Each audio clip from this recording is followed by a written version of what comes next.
Eclesiastes, capítulo 9, versículo 8. Diz assim a Bíblia Sagrada: em todo tempo sejam alvas as tuas vestes, e nunca falte óleo sobre a sua cabeça. Vamos ler de novo bem forte. Em todo tempo sejam alvas as tuas vestes, e nunca falte o óleo sobre a sua. Meu irmão, esse texto ele é importante para nós, porque fala de duas coisas que não podem faltar na vida do cristão. A primeira delas é óleo, nunca falte o óleo sobre a sua cabeça, e em todo tempo sejam alvas as tuas vestes. Isso aqui é algo que nós temos que tomar como exemplo para nós. Primeiro, as nossas vestes devem ser alvas, brancas, limpas. Meu irmão, uma pessoa, você tem como analisar o perfil dela pelas vestes que ela está usando. Você vê, por exemplo, uma pessoa usando lá um salto alto de noite, com um vestido semi-curto, para não dizer, parecendo uma tira, numa esquina, você não vai pensar, essa é uma irmã que está vindo do círculo de oração. Você vai olhar e vai dizer, meu Deus, repreende Jesus, liberta essa moça. Porque você já imagina qual que é a atividade dela. Você é definido também pela maneira como você se veste. E a Bíblia diz que a veste do cristão, ela deve ser alva, branca em todo o tempo. Em que tempo, pastor? Vamos abrir a Bíblia no livro de Eclesiastes 3, que nós vamos aprender qual é o tempo em que temos que manter as nossas vestes limpas. Vestes aqui está falando da vida do cristão, da conduta de vida, da maneira de agir. Como tem sido a nossa maneira de agir? A vida do cristão precisa ser alva, branca, transparente em todo o tempo. Vamos lá? Quem encontrou, diga amém. Eclesiastes capítulo 3, versículo 1. Olha o que diz a Bíblia. Tudo tem o seu tempo determinado. Há tempo para todo propósito debaixo do céu. Há tempo de nascer e tempo de morrer. Tempo de plantar e tempo de arrancar o que se plantou. Tempo de matar e tempo de curar. Tempo de derrubar e tempo de edificar. Tempo de chorar e tempo de rir. Tempo de prantear e tempo de saltar de alegria. Tempo de espalhar pedras e tempo de ajuntar pedras. Tempo de abraçar e tempo de afastar-se de abraçar. Tempo de buscar e tempo de perder. Tempo de guardar e tempo de deitar fora. Tempo de rasgar e tempo de coser. Tempo de estar calado e tempo de falar. Tempo de amar e tempo de aborrecer. Tempo de guerra e tempo de... Nós estamos vendo que existem vários tempos. Tempos de alegria e tempos de tristeza. Tempos de guerra e também tempos de paz. Só que aqui nós aprendemos, pelo que lemos em Eclesiastes 9:8, que em todo o tempo nós temos que manter as nossas vestes alvas. Só que tem gente que no tempo do amor, ela mantém as vestes alvas. Ela não se contamina. Ela se guarda diante de Deus. Guarda as palavras, guarda-se nas atitudes. Mas e no tempo? Tem o tempo do amor, mas também existe o tempo de estar aborrecido. O tempo do aborrer. Você mantém suas vestes alvas no tempo do aborrecimento? Como você trata as pessoas quando está aborrecido? Quando de repente você é confrontado em algo que você não gostaria de ter sido confrontado? Como somos nós no tempo da guerra? Porque existe o tempo da paz, mas também existe o tempo da guerra. E no tempo da guerra, muita gente mancha as vestes. Mancha as vestes quando em casa, em uma discussão, ela fica chateada, magoada, fala palavrão, manda para aquele lugar. Quando, senão, outros mancham suas vestes quando vira a cara e usa o tratamento do silêncio. Fica emburrado, chateado, magoado, não conversa. Meu irmão, tem gente sujando as vestes. Em todo tempo, nós precisamos tomar cuidado. Por quê? Porque se em todo tempo eu tenho que manter minhas vestes limpas, quer dizer que em todo tempo eu também estou sendo vigiado. Roupas brancas, nós temos que tomar cuidado. E meu irmão, quem já usou roupa branca, quem usa roupa branca, calça branca, camisa branca, eu fico pensando médico, dentista, enfermeiro, quem trabalha na área da saúde, que tem que usar branco. O cuidado que eles têm que tomar para não se sujar. Eu fui fazer uma visita no hospital há um tempo atrás, e nessa visita que fiz ao hospital, o doutor, um dos doutores saiu da sala dele, e na minha frente foi andando, correndo, para um dos quartos que ele foi dar atendimento. Quando eu olho, o doutor estava na minha frente, eu olho atrás, aquele amarelão assim, atrás, falei, sentou num lugar que não devia. Isso acontece com a gente. Nós temos que tomar cuidado, porque para não se sujar, para se manter limpo, é tarefa fácil, pessoal. Mas nós podemos. Se vigiarmos, se cuidarmos onde sentamos, onde encostamos a mão, onde passamos arranhando, né, encostando. Se cuidarmos, podemos manter as nossas roupas brancas limpas? Sim ou não? Falando de vida espiritual, para se manter limpo, para se manter puro, nós temos que tomar cuidado. Cuidado onde vai, cuidado o que fala, cuidado com o que ouve, cuidado com o que vê, verdade? Porque existem pessoas que o diabo manda para falar coisas para a gente, só para deixar a gente sujo, só para deixar a gente com as vestes sujas. Rapaz, eu fiquei sabendo uma do pastor, qual? Rapaz, eu fiquei sabendo uma daquela vizinha ali, ó. Me conta aí, colega. Cuidado. Mantenha suas vestes limpas. O diabo sabe que uma pessoa com vestes limpas, ela tem livre acesso à casa do Pai. Há alguns anos atrás, eu começando no ministério, uma das primeiras igrejas que eu assumi como pastor, uma membro da igreja, uma senhora, um membro da igreja, uma irmã, muito gente fina, e Deus havia abençoado muito ela, financeiramente, uma pessoa bem estabilizada, e aí me convidou para um almoço na casa dela. E a gente não conhecia, vindo da roça, né? Não conhecia nada, cheguei na casa dela, aquele negócio tudo chique. Quando eu sentei na mesa para comer, falei, Jesus, é uma boca só. Para que 3 pratos, 3 talheres, 3 taças, para que isso tudo? Guardanapozinho, aquela coisa. Eu olhei e falei, poxa vida, eu vou mostrar aqui que eu sou chique. Eu não vou passar vergonha. E eu estava com a camiseta branca. Sentei na mesa. E aí eu falei assim, eu vou olhar, não sou bobo, do jeito que eles comem aqui, eu vou comer também. Ela foi, pegou o lenço, colocou na perna, peguei o meu, coloquei, só olhando, copiando. Daqui a pouco o rapaz chegou, serviu uma água, me deu vontade de tomar um suco, mas eu não sabia se a água tomava, em qual das taças tomava, tomei água também, na mesma taça que ela pegou, peguei a outra, água por favor, tal, tomei um golinho. Daqui a pouco veio as entradas. E de entrada veio uma sopinha com torradas. Aí veio a sopinha numa concha muito chique. Você nem se chama de concha aquilo. Mas só sei que colocou no meu prato. E eu peguei a colher, muito fina também, bonita. E estou aqui. Não vou errar, não vou dar bandeira. Daqui a pouco eu fui conversar e olhei para a irmã. No que eu olhei para a irmã, pronto. Derramou na roupa branca. Na hora eu virei a gravata. Falei, irmão, onde que é o toalete aqui, por favor? Fui lá no toalete. Cheguei lá, lavei, mas ainda ficou a manchinha. Irmão, naquela hora acabou o almoço para mim. Eu que estava todo faceiro, não, porque eu sou pastor da igreja, porque Jesus e tal. A partir daquele momento eu já me encolhi, joguei a gravata para o lado, porque aquela mancha me deixou envergonhado. Por que a Bíblia diz que nós temos que manter as nossas vestes brancas? Porque nos deixa envergonhados diante de Deus. Uma pessoa depois de pecar, uma pessoa depois de se sujar, meu irmão, ela acaba ficando envergonhada. Ela vai orar, vem a vergonha. Ela vê alguém da igreja, ela até se esconde, mesmo que talvez ninguém saiba o que ela fez. Mas a sujeira na minha veste, na minha vida cristã, na minha roupa espiritual, me deixa envergonhado.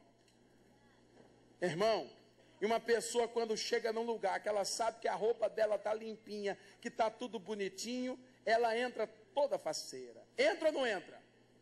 Maliciosa, olha para um canto, o outro, desfela. Mas se ela sonhar que tem uma sujeira na calça, na camisa, ela já entra nos lugares meio acanhada. É ou não é? Na vida espiritual é a mesma coisa. Olha só o que sujeira faz com a pessoa. Abra sua Bíblia no livro de Zacarias capítulo 3. Vamos lá, bem rápido, por favor. Onde é Zacarias, pastor? A Bíblia, você abre ela em Mateus, volta é Malaquias, antes de Malaquias, Zacarias. Malaquias capítulo de número, Zacarias 3, perdão. Zacarias capítulo de número 3. Em todo tempo sejam alvas as tuas vestes. Não se suje, meu irmão. O diabo quer fazer de tudo para a gente se sujar. Nas decisões que você tem que tomar em casa, no trabalho, no negócio, não se suje. Por quê? Porque a sujeira causa vergonha. E além de vergonha, olha o que a sujeira faz. Quando você suja as suas vestes, olha o que acontece. Zacarias 3. O profeta Zacarias teve uma visão do sumo sacerdote Josué. Esse não é o Josué, servo de Moisés. Esse é o sumo sacerdote. Capítulo 3, versículo 1. E me mostrou o sumo sacerdote Josué, o qual estava diante do anjo do Senhor, e Satanás estava à sua mão direita para se lhe opor. 3. Ora, Josué estava vestido de vestes. Josué estava vestido de vestes. Quem estava à direita dele? Satanás. Não, não era um anjo, lê aí. À direita dele quem é que estava? Satanás. Sabe por quê? Porque vestes sujas atrai o mal para perto da gente. Atrai o diabo e tudo aquilo que é dele para perto da gente. Engraçado que a Bíblia chega a dizer que Satanás estava à direita. E se nós pararmos para analisar, direita é o lado de Deus. Como assim, pastor? A Bíblia diz que Jesus está assentado aonde? À direita de Deus. Em Atos dos Apóstolos, capítulo 7, quando Estevão olha para o céu, ele vê Jesus assentado aonde? Direita de Deus. Quando Jesus está falando a respeito da grande tribulação, o sermão da montanha, o último sermão, né? A continuação do sermão da montanha, e Mateus 24, ele dizendo, olha, e vai haver isso, guerras, muitos falsos profetas se levantarão no meu nome. Ali ele diz assim, e olha, naquele dia, estarão todos diante do Pai, e ele porá uns à direita e outros à esquerda. Os que estiverem à direita, ele dirá o quê? Vinde benditos de meu Pai. E os que estiverem à esquerda? Apartai-vos de mim, malditos. Porque direita é o lado, é o lugar de Deus na nossa vida. Onde é que o Satanás estava quando o sumo sacerdote Josué estava com vestes sujas? Repita comigo, a sujeira faz o mal ter o lugar de Deus na minha vida. E como eu disse, não estou falando só de demônio, de ter um espírito. Estou falando que às vezes no meu lado, da minha direita, eu tinha que andar em amor. Mas por estar com vestes sujas, à minha direita, eu tenho carregado ao meu lado mágoa, ódio, revolta, raiva. Meu irmão, não suja as suas vestes por nada. Todos os dias somos tentados a sujá-las. Todos os dias somos tentados a ficar nervoso, brigar. Tem dia que dá vontade de mandar todo mundo para aquele lugar. Dá vontade ou não dá? Mas eu tenho que manter as minhas vestes limpas. Porque senão eu trago o mal para o meu lado, para a minha direita. E a direita é o lugar de Deus.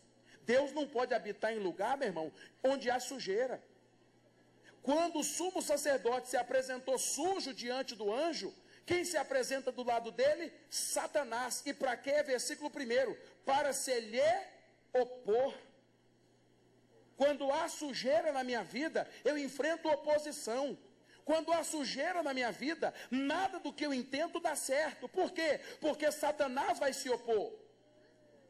Nesse texto aqui, eu aprendo uma outra questão. Versículo 4. Então falando, ordenou aos que estavam diante dele, dizendo, tirai-lhe estas vestes sujas. E a ele lhe disse, eis que tenho feito que passe de ti a tua iniquidade, e te vestirei de vestes novas. Quem foi que mandou ele trocar de roupa? Quem foi que mandou ele tirar as vestes sujas? O anjo. Sabe por quê? Porque não é interesse de Deus ver você sujo. Não é interesse de Deus ver você se sujando com mágoa, com raiva, com pecado, com coisas, sabe, enchendo o seu coração de lixo. É impressionante como a gente vê o número de pessoas, meu irmão, que não se mantêm puras, limpas. Vamos lá para Lucas capítulo 15, onde a Bíblia fala do filho pródigo. Lucas capítulo 15. Todo mundo conhece a história do filho pródigo. Filho pródigo era alguém que tinha tudo, enquanto estava na casa do pai, com vestes limpas, ele tinha tudo. Tinha o amor do pai, tinha dinheiro, tinha alimento, tinha proteção, tinha tudo que alguém precisava ter. Só que aí, meu irmão, ele começou a sujar as vestes. E quando ele suja as vestes, olha o que aconteceu. Evangelho de Lucas, capítulo de número 15. Olha o que acontece com ele, irmão. Versículo 15, Lucas 15, 15. Quando ele suja as vestes. E foi e chegou-se a um dos cidadãos daquela terra, o qual mandou para os seus campos a apacentar os porcos. E desejava encher o seu estômago com as bolotas que os porcos comiam. E ninguém lhe dava. Aonde foi que ele parou quando ele começou a se sujar? Na lama. Cuidado, irmão. Tem gente se sujando com um caso extraconjugal. Vai sujar a tua veste, meu irmão. Tem gente se sujando com um negócio ilegal. Ela sabe que é errado. Olha só um caso que eu atendi uma vez, não vou dizer nome nem cidade. Rapaz me procurou e disse: pastor, em Goiânia, eu sei de umas pessoas que compram carro, vendem carro no cabrito. Eu não conheço essa linguagem. Eu olhei e falei: carro no cabrito? Ele falou assim: é, pastor, no cabrito. Falei: o carro sai berrando? Ele: não, pastor. Carro no cabrito é o seguinte: eles pegam um laranja, vão lá, financiam o carro, mete lá no carro, compra um carro financiado, some com o carro, porque na hora que o oficial de justiça vier buscar, não acha. E em blitz de polícia rodoviária federal ou até polícia militar, não aparece que o carro busca apreensão, a pessoa só perde o carro quando na presença do oficial de justiça ele é retido. Pelo menos foi isso que ele me disse. E aí ele disse assim: e aí, pastor, esses carros no cabrito, por exemplo, eu sei de um carro importado, 4 portas, ar-condicionado, câmera de ré, câmera de frente, de lado, de costas. Pastor, é o carro. R$4.000. Pastor, é pecado? Porque não é roubado. Eu falei: não é? Quem que está levando o prejuízo aí? Ele disse: o banco. Mas pastor, eu estou apertado. Por causa de um aperto você vai sujar as suas vestes, meu irmão? Tem gente que suja a veste com um casinho no trabalho. É, a moça é bonita, né, pastor? Pois é, mas o inferno é feio, irmão.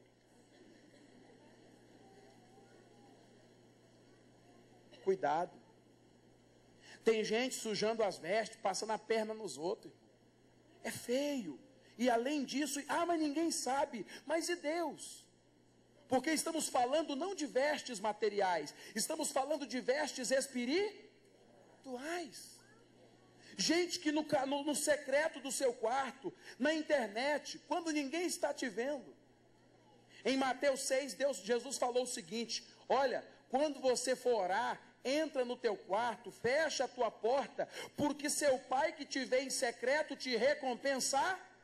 Deus me recompensa, Deus me abençoa, Deus faz algo na minha vida, não é pelo que faço em público, é por aquilo que faço no secreto.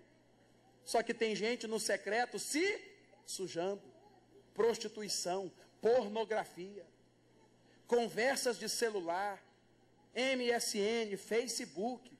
Cuidado. Tem gente se sujando. O filho pródigo tinha tudo, começou a se sujar. Ele quis comer o quê? Comida de porcos. Eu já cuidei de porcos, já tivemos criação de porcos na fazenda do meu avô. Irmão, alguém aqui já cuidou de porcos? Deu lavagem para porco? Alguma vez você chegou lá, olhou e falou assim: ô vontade, olha, ou vontade de comer essa lavagem. Só em pensar dá nojo, irmão. Ai, lá para o março.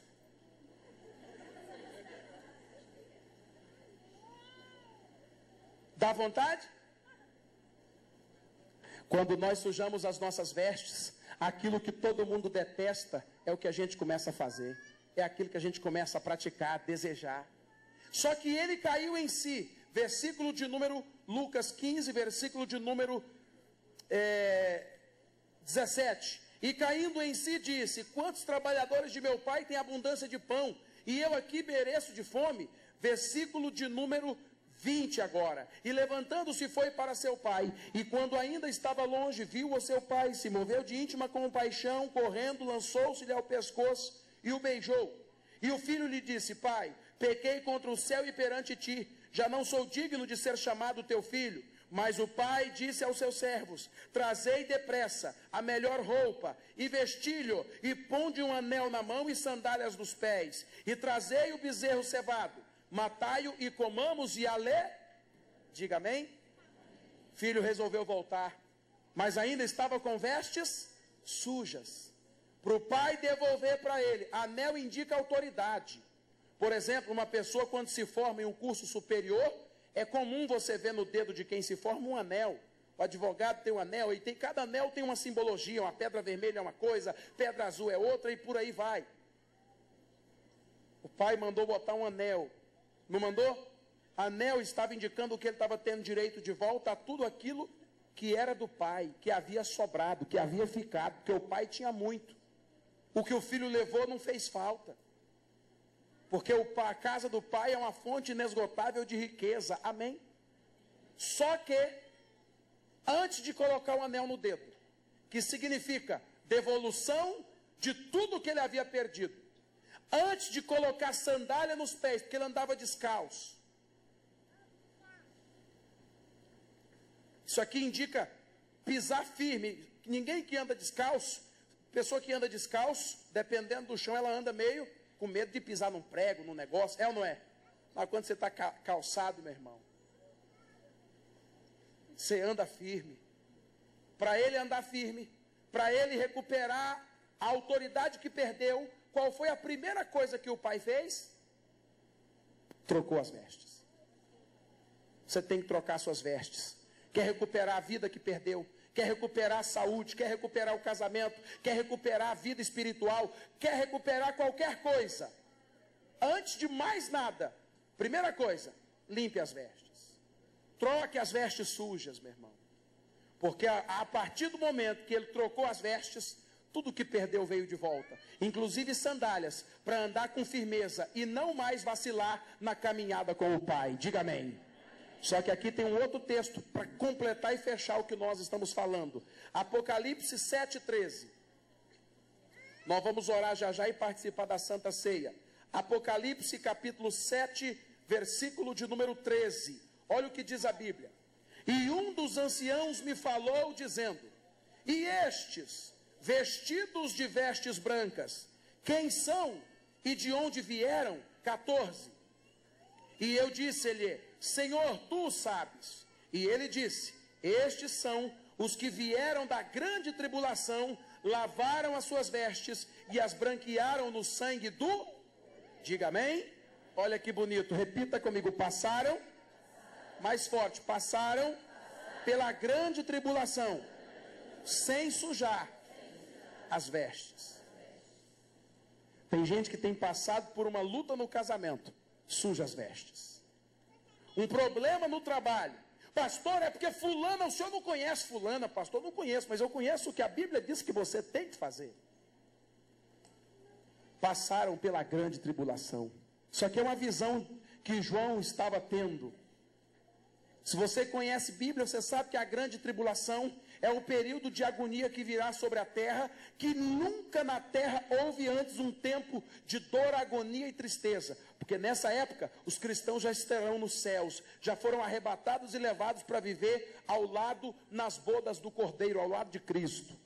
Mas veja isso, passaram pela grande tribulação, sem sujar. É possível passar por essa luta que você está passando sem se sujar. É possível enfrentar essa dificuldade sem se perder. Não se suje, meu irmão. Não manche a sua vida. Não estrague sua história com Deus. Pastor, e se eu sujei? A Bíblia diz que eles as lavaram no sangue do... Hoje é Santa Ceia. É dia de comer o pão e tomar o suco que representa o sangue. Oh Deus, me perdoe. Troque as vestes. Abra mão. Trocar as vestes indica tirar fora a sujeira. Qual é a veste suja que você tem vestido? É a veste da iniquidade? Joga fora. É a veste de um caso extraconjugal? Tira. É um namoro, é um negócio, sei lá o que. Eu sou limitado, irmão. Às vezes a veste suja é uma mágoa que a pessoa guarda. É uma revolta contra uma injustiça sofrida. Eu não sei. Mas Deus só pode te abençoar. Deus só pode te dar grandes coisas se você estiver com vestes. O pai só deu de volta o que o filho perdeu depois que ele trocou as vestes. Meu irmão, que nós possamos sair daqui hoje com vestes mais alvas que a neve. Diga amém. Brancas, claras, alvejadas no sangue do Cordeiro. Deus, eu estava errado, estava fazendo o que não devia, estava pensando meio errado, mas hoje eu saio daqui diferente. Ô irmão, hoje é nosso dia. Hoje é dia da gente sair daqui da casa de Deus dizendo: Senhor, pode me dar de volta o que eu perdi, pode me dar o anel, pode me dar sandália, e pode me dar de volta o direito de filho, porque eu voltei de vestes limpas para nunca mais sujar. Amém? Aplauda Jesus bem forte.